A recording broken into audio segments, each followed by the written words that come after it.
Mesdames, Messieurs, peuple congolais, je vous l'ai toujours dit que pendant la chute du dictateur Denis Sassou Nguesso, et après, les vrais résistants, patriotes et républicains congolais pourront se retrouver face à face ou en face à face avec des individus douteux, aux mentalités, habitudes et comportements ambigus, voire immoraux. Bien sûr que la plupart de ces individus sont dans l'indignité. Bien entendu, nous serons en méfiance et en défiance envers eux. Alors que pour construire un pays, il faut être en confiance. Bien sûr, il s'agira bien sûr d'un traitement de ces relations sociales et voire politiques. Parce qu'on ne fait pas du propre avec du sale. Donc, dans la chute de Sassou Nguesso, nous aurons de gros soucis à traiter au niveau des rapports entre individus, au niveau de la classe politique d'abord, entre les bourreaux et les victimes, les traîtres et les complices, et ceux qui font des opportunistes, et ceux qui font le jeu. Donc il faudra bien sûr une clarification, une visibilité sur les intentions des uns et des autres. Sinon on aurait perdu pendant la presse Sassou Nguesso. Vous savez, je vous l'ai toujours dit, l'intelligent doute, l'imbécile certitude. Cette femme-là, qu'on appelle Gilda Mouchara, hier en 2014, nous sommes rencontrés ici à Lyon ou en France ici lors des meetings ou des manifestations. J'étais un peu surpris sur les réseaux Facebook en 2015, bien avant le référendum anticonstitutionnel.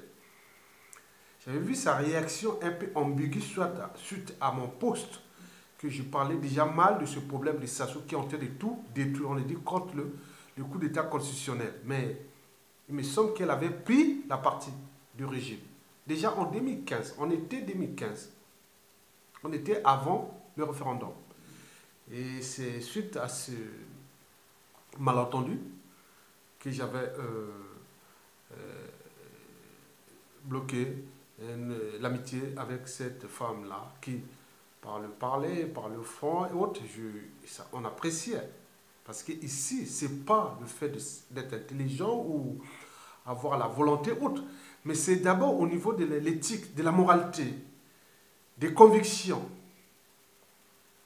de certaines, des principes. Et si on est comme une girouette, on ne sait pas, donc on ne va pas diriger un pays avec ce genre de comportement. Ça n'existe nulle part ailleurs, en Occident, en Asie et autres. Quand on est dans un combat pour défendre un pays, on va jusqu'au bout. On ne va pas faire ce jeu-là. Sinon, ça fausse tout. Bon, mesdames, messieurs. Donc, j'ai lu cet article-là, qui est écrit de sort de Baza News. C'est bien, c'est un post de Baza News qui date du 29 décembre 2017. Bon, je vais vous le lire. Baza News, ça a été écrit ceci. La danse du ventre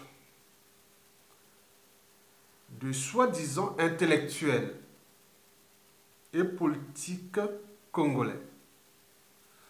Maman Nangaï, on aura tout vu.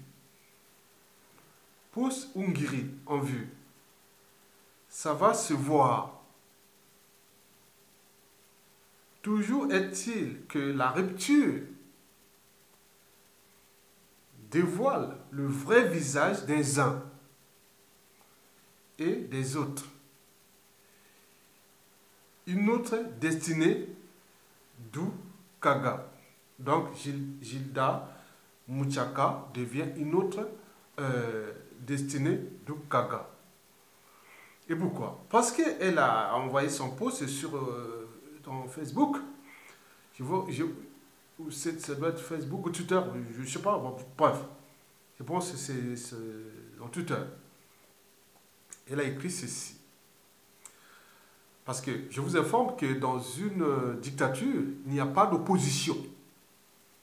Il n'y a que des forces de résistance. Parce que toute dictature confisque d'ailleurs le pouvoir. Donc une dictature entraîne naturellement des formes de résistance. Donc c'est pourquoi dans la résistance, il n'y a que des forces de résistance ou des résistants. Et parfois, ceux qui travaillent avec le dictateur ils contestent le dictateur, ils deviennent des dissidents. Donc dans une dictature, on peut que trouver des dissidents et des résistants. Et donc, quand on parle d'opposition, on parle naturellement d'une démocratie, d'une alternance ou des alternances. Cela veut dire que ça change continuellement. Alors que nous, depuis 20 ans, nous vivons sous le joug de la dictature de Sassou et d'Nguesso, la dictature de Sassou Nguesso 2 et 3. Parce qu'il y en a eu la première, entre 79 à 92.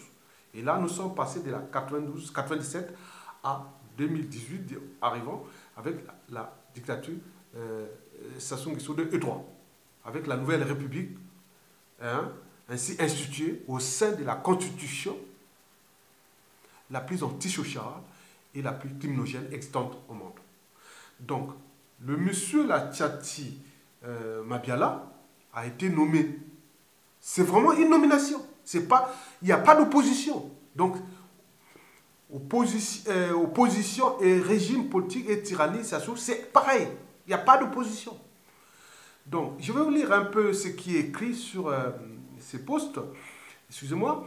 Donc, Gilda Mouchara, bon, elle a écrit ceci. Pascal Tchati Mabiala, chef de l'opposition congolaise. Voilà un homme qui n'a pas eu peur de la controverse. Désormais, l'opposition revêt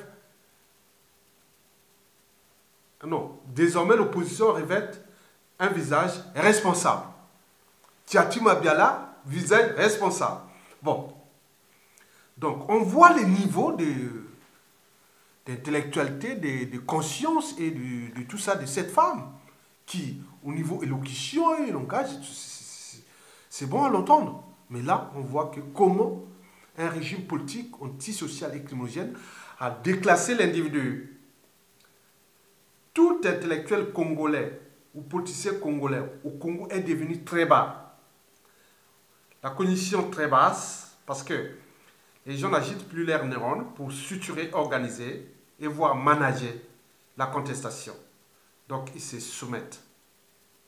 Donc, ainsi anéantis, se retrouvent sur le régime pour flatter le régime. Et là, c'est bon. Peut-être que c'est écrit là, peut-être qu'elle cherche un poste de ministre ou qu'elle est affamée, elle n'a plus rien à manger parce qu'on n'a pas d'ingiri, et voilà. Bon, mesdames, messieurs, donc je vais lire un peu quelques réactions. Il y a Tom Renoir a écrit « Mort de rire ». Un chef de l'opposition, ça ne se nomme pas par un pouvoir. Un peu de dignité et de bon sens, Madame Gilda Mouchara.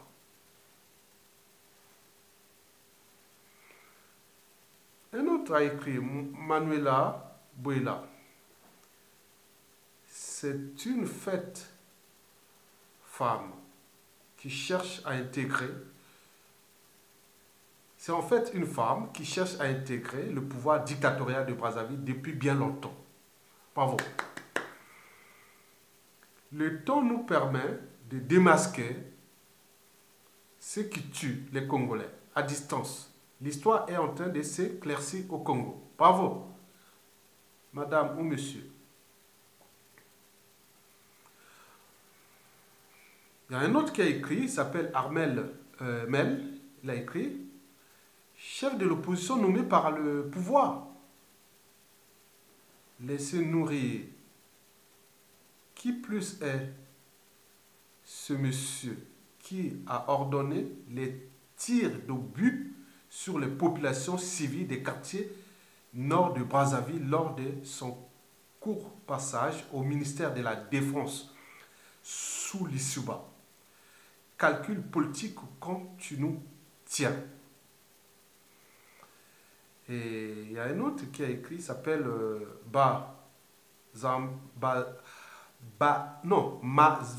Mabanza Erickson, Jeff. Pascal Tchati Mabiala est un criminel, comme Sassou Nguesso. Il a fait tuer les populations civiles pendant la guerre civile de 1997. C'est pourquoi il est toujours de connivence avec, afin qu'il ne soit pas poursuivi pour ses crimes contre l'humanité. Dori-Anne Atipo a écrit ceci. Espérons que le titre de chef de l'opposition lui donnera un réel sentiment de réussite et de satisfaction tant cherché. À cet âge, on attendrait avoir la sagesse, mais c'est tout le contraire. C'est ce vieux affamé. Il y a Jean-Denis Moulet. Circuler, il n'y a rien à voir. C'est juste un non-événement. Quels que soient les dangers, les charognards affamés n'hésitent pas d'aller chercher leur proie, peu importe le degré des conséquences. Il y a un certain Pierre Wabaluku, voilà, Pierre Wabaluku. Je ne sais pas si c'est pas l'ami, le frère d'Adrien. Il a écrit ça. Un chef de l'opposition ne peut être nommé par le pouvoir en place, qu'il est censé combattre les idées. Le pire est que la connerie est constitutionnelle. Le Congo est devenu le pays de la bêtise officielle et du ridicule. Un opposant se fait et ne se nomme pas. Bon, je vais terminer par deux autres. Yarol Banda, Sassou leur demande de mouiller le maillot maintenant que Toumi est au contrôle des médias internationaux. Et Marcus Massamba dit, depuis quand un chef de l'opposition est nommé par le pouvoir en place. Bon, il reprend un peu ce que les autres ont dit, mais franchement, que signifie opposition? C'est vraiment le summum de l'idiotie. Il y en a plein, hein? Bon, je vais trouver une dernière, tous les antipartisans du Congo parlent. Bon, voilà. Tchati Mabiala est-il vraiment en danger pour la paix? Bon, bref. Donc, tout le monde va dans ce sens. Bon, j'ai terminé un truc, on fait là, voilà. Trésor Mobiemo. Il a écrit, je valide, cher Gilda. Vraiment, l'opposition révèle un visage responsable. Vive l'UPADS. Bon, c'est l'humour, hein. Donc il a mis les trucs d'humour, mort de rire, quoi. Bon, donc c'est le bal des traîtres, des complices, de tout ce monde-là, ils se retrouvent ensemble. Et bon, ils sont en train de dévorer un pays, mais pour combien de temps? Donc, d'où l'enjeu pour vous, individuellement, de prendre vos responsabilités, de voir ces messages-là, parce que demain, vous pourrez vous retrouver avec des individus au comportement ambigu, douteux, des gens qui ont toujours fonctionné comme ça, parce que quelqu'un qui ne prend pas de risques de défendre le peuple, est-ce que celui-là sera capable, à la libération, de défendre ses idées, son courant de pensée, pourquoi il a lutté, ce qu'il a fait pour tout ce qu'il a pris comme a mis en action comme énergie, hein, dépensé comme énergie pour défendre le peuple. Mais celui-là, qui a pris des risques, il faudra aller jusqu'au bout. C'est avec eux qu'il faudra travailler. Qu'ils soient du nord au sud, de l'est à l'ouest. Mais ce n'est pas ceux des opportunistes, des lâches et des gens qui changent comme des girouettes. Parce qu'à chaque coup de vent, ils vont aller ailleurs. C'est des gens sans valeur. Je vous dis qu'il y a toute une réforme mentale de l'individu qu'il faudrait faire au Congo, comme disait Jean-Jacques Rousseau au XVIIIe siècle, pour construire une société meilleure. Il faut tout justement réformer l'individu d'abord. Mais qui va réformer cet individu? Donc, ça, c'est pas un jeu d'enfant. Donc, regroupez-vous autour des gens qui ont des principes et des valeurs et déclasser ces gens-là, voir les traiter du point de vue de l'éducation, de la responsabilité aussi judiciaire et compagnie. Ça, c'est tout facilement. L'éducation, la justice et les responsabilités, on va les mettre à l'épreuve, hein, pour dire, bon voilà, vous avez fait du mal au peuple, et vous serez condamné ou pas, ou autre. Voilà. Donc, c'est une chaîne de responsabilité qui est là. Donc, vous voyez que depuis 2015 jusqu'à nos jours, c'est toute une chaîne de collaboration qu'on nous a placé des gens qui étaient devant là. Donc, on était en danger. Donc, ils ont mis en danger tout un peuple. Les gens qui venaient parler à la télé et qui organisaient les meetings, qui autres, alors que c'était des agents du régime. Et donc, le peuple croyant qu'on allait se libérer, et là, il se retrouve dans le piège, dans la nasse. Et le régime est passé là, pour les massacrer. Et jusqu'à aujourd'hui. On nous annonce que 2018, ce n'est plus l'année de la rupture, mais simplement de la torture et des assassinats. Et de tout ce monde-là. Parce qu'on est tous dans la nasse. Et eux, les miettes qui restent, les gens qui n'ont ni conscience, donc ils cherchent quand même à un moment donné, on dit non, non, je préfère aller au village, attendre le moment que, voilà. Mais là, il va à la gueule de loup et que demain on va se retrouver, ah madame, ça soit parti, on devient des copains. Non, c'est pas possible. Les copains d'abord, c'est entre les gens qui ont pris des risques de défendre ce pays. Et ces gens-là au pays, certains sont terrés comme des rats. Ah oui, d'autres sont dans les geôles privées du dictateur, d'autres sont carrément déclassés dans toutes les situations. Bien sûr, c'est une bonne nouvelle parce que déjà, tout le pays, les gens n'ont plus de salaire, donc on a du travail obligatoire. Les gens vont tout travailler, au lieu de rester chez vous, mais ils vont travailler, ils attendent quoi? Donc aujourd'hui, au niveau de l'opposition, disons, donc que ce soit à tout cadre, il reste le dernier pilier. Il a fait le jeu avec Kolela. Kolela est souillé aussi. Il sait que Kolela n'a plus de crédibilité dans son... Il reste là parce que ça soit encore là. Dès que ça se tombe, Kolela, il va aller ensemble. Ce sera un fait d'entraînement. Parce que moi, je ne sais pas comment on soit du Sud, que ce soit partisan. Moi, je sois moi à Makwa, je dis Aïssa, je suis ensemble avec Aïssa parce qu'il est de Makwa. Mais non. La situation du pays, c'est en partie lié à ces Aïssa. La situation de Mokoko, c'est aussi Aïssa. Parce que dans la culture africaine, on défend d'abord un membre de sa tribu. Chaque individu on se battait pour défendre d'abord sa tribu. Quand quelqu'un n'est pas capable de défendre sa tribu, c'est un lâche. Ça soit toujours défendu l'embauché. Au détriment des autres tribus. Et les autres sont là en train de constater. Les gens sont d'une naïveté sans borne. Et le régime le sait d'ailleurs. Donc nous devons nous retrouver avec des gens courageux, intelligents, structurés et organisés. Pour que demain, nous pourrons construire ce pays-là. Parce qu'il ne s'agira pas seulement... je ne vais pas vous dire tous les produits, tout a été dit. Mes vidéos précédentes et tous les programmes qu'on pourra mettre ensemble. Ce n'est pas un problème de nord-sud et l'est à l'ouest, non.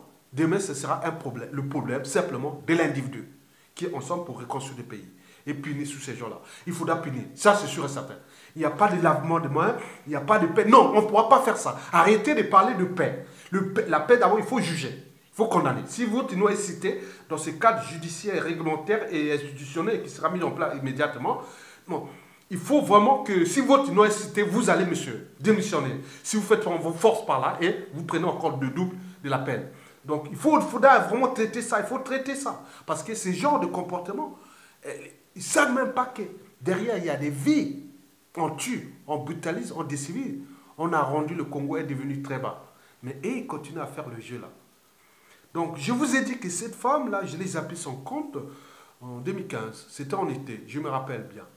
Parce que j'avais vu sa réaction suite à le processus qui allait se conduire jusqu'au référendum anticonstitutionnel de 2015 et que nous subissons aujourd'hui. C'est parti de là, avec tous ces gens. Mais déjà, on était 2015, je pense, au mois de juillet ou août. Moi, j'avais vu sa réaction un peu ambiguë. Elle était montée contre moi parce que j'ai critiqué Sassou. Je dis, ah non, non, c'est pas bon. Comment dire, quand on est de bonne foi, Comment peut-on... Est-ce que lorsqu'on est de bonne foi, peut-on raisonner quelqu'un de mauvaise foi? Et suite à ça, non, je ne réponds pas aux imbéciles. Ça les instruit. Et c'est pour les raisons pour lesquelles, souvent, quand il y a des gens dedans, je tape le compte. Au moins, il n'y a pas de problème. Allez, mesdames, messieurs, je vous remercie et à bientôt.